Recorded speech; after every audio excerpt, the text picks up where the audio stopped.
Okay, this is problem number 6, and we're going to start with part A, and we're looking for a point of inflection. So F has a point of inflection, so we're going to write there is a point of inflection when F prime has a slope of 0 or when F prime is undefined.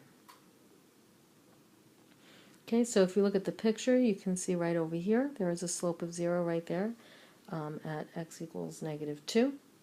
And if you look up here, we have a cusp. And so when there is a cusp, if you were to draw the tangent line to the curve, you're going to get a vertical line, and therefore the slope is undefined there. So that's happening at x equals 0. And that's the answer for part A. And your point values were, if you got either one of these two answers, you got 1 point, and then this justification here was worth 1 point.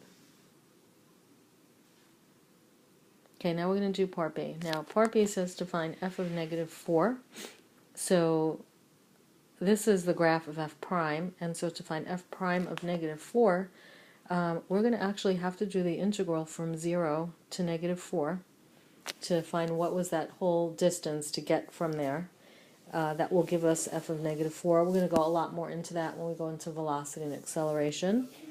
But for right now, all you need to know is if you want the location of f of -4, we're going to do the integral from 0 to -4. I mean, the integral could have been from 1 to -4.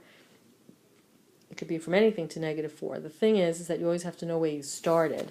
And they tell you right here that at f of 0, it was equal to 5. So we're going to go from 0 to -4 of f prime.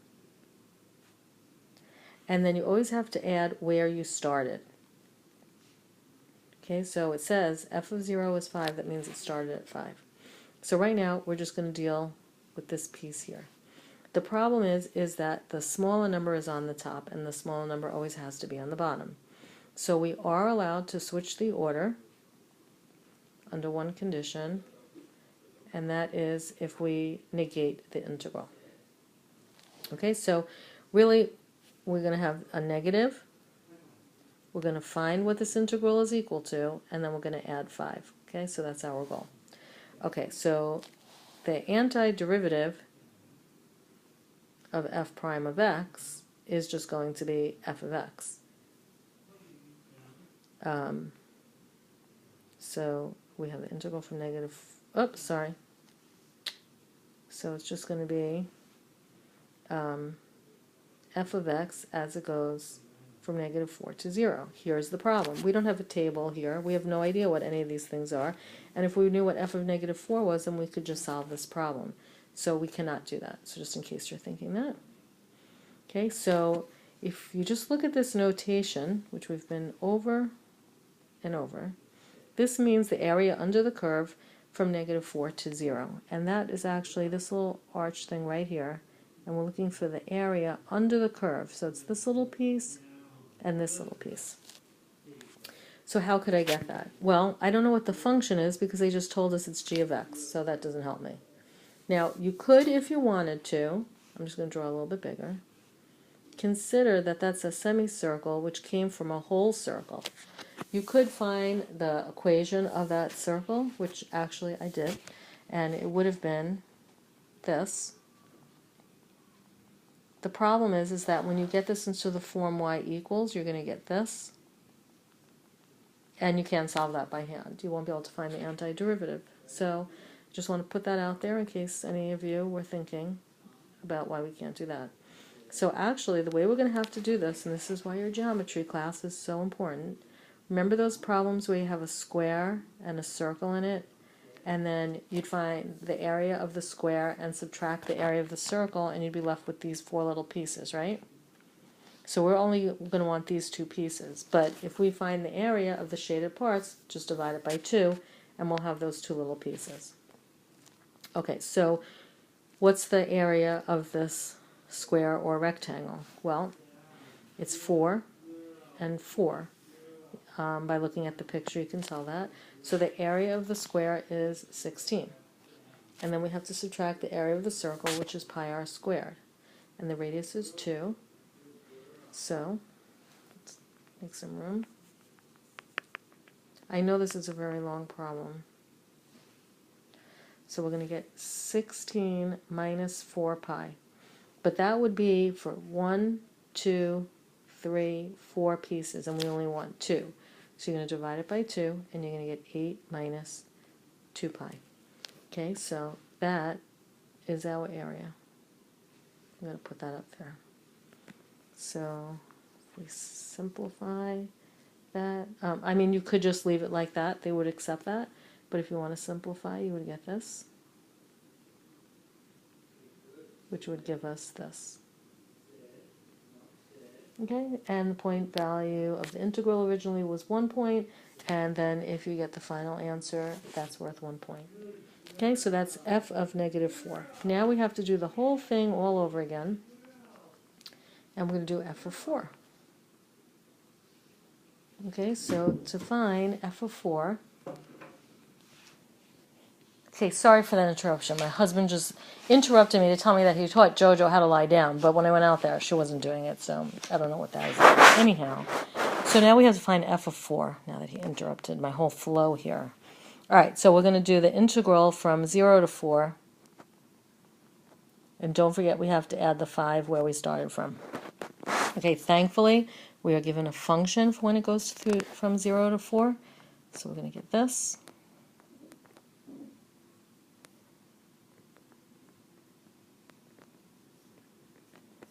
Okay, so that's what we're trying to solve, and then we're going to add 5. Okay, so we're going to make a little spot here for when we get that value.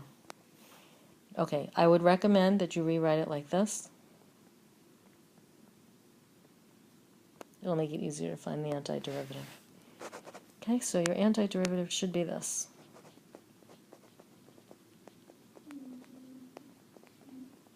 Okay, now there's a mistake in here, which I did on purpose. So if you take the derivative of this to check, so the derivative of 3x would just be 3, so it matches. But the derivative of 5e to the negative 1/3 x would be 5e to the negative 1/3 x, so it matches, but times the derivative of negative 1/3 x. Now I have this extra negative 1/3, and how do I get rid of it? Well, to get rid of it, I'm going to have to multiply it by another negative, and then I'll multiply it by the reciprocal, which is negative 3. So I'm just going to make some room here. I'm going to have to multiply this by a negative 3 in order to get rid of that extra negative 1/3. Okay? That's why it's always so important to check. Okay, so now if we simplify, we get negative 15.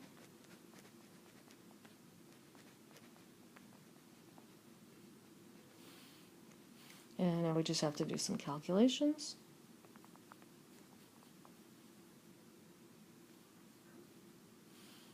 Okay, so first we're going to put 4 in there.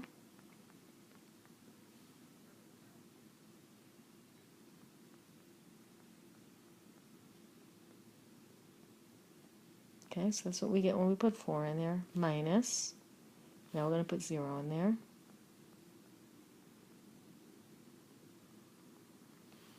Okay, and we'll simplify some more.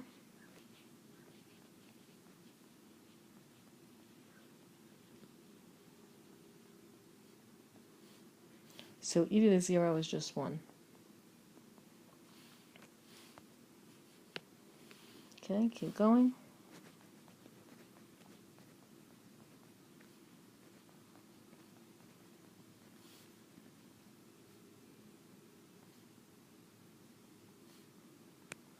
Okay, so this piece was our integral, which we're now going to move up here.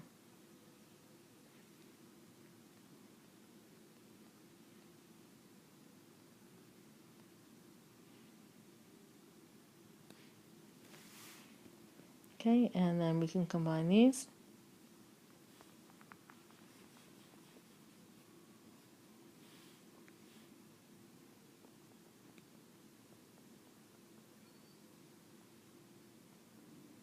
Okay, and that's our final answer.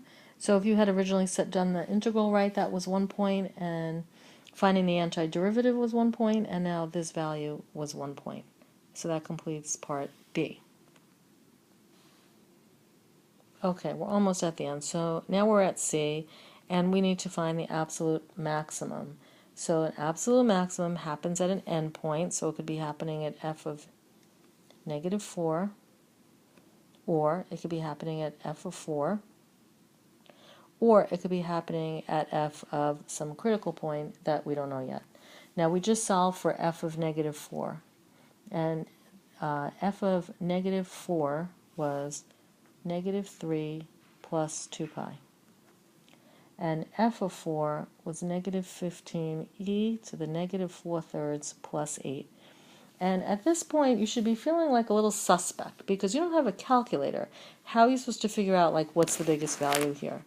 So I can tell you, if you continue with this, you can find a critical point, and you're going to get a crazy number, and you're just going to kind of sit there and not know which is the biggest number. So if you want to go for it, be my guest. But we're going to try another route. So it's just a little warning, when you see it's getting a little bit crazy, and you don't have a calculator, maybe there's another way to do it. Okay? So let's think about a couple other things. We know that f prime of x, that if you look at the graph from here to here, so from negative 4 to 3 ln of 5/3, f prime of x was greater than 0.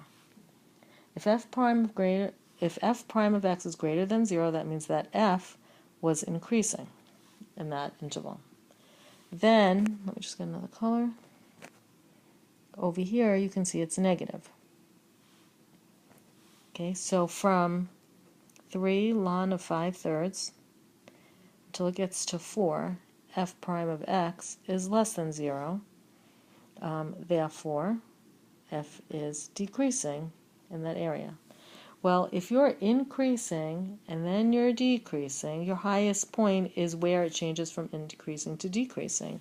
And that, get one more color, would be happening right here, which they had already told you was x equals 3 ln of 5/3. So the question is not saying, so the question is asking you to find the value of x where there would be a maximum. It's not saying what is the maximum. So it's just saying where would it happen, and it would happen right there. Okay, so this would get you 1 point, and then this whole piece explaining how you knew would also get you 1 point. I guess you could also add in there to say a maximum occurs when f is changing signs. They always look for those words, changing signs, from increasing, well, that wouldn't make sense, from positive to negative, increasing to decreasing. If you wanted to draw a little picture, you could, and say max occurs here. Okay, and that finally finishes number 6.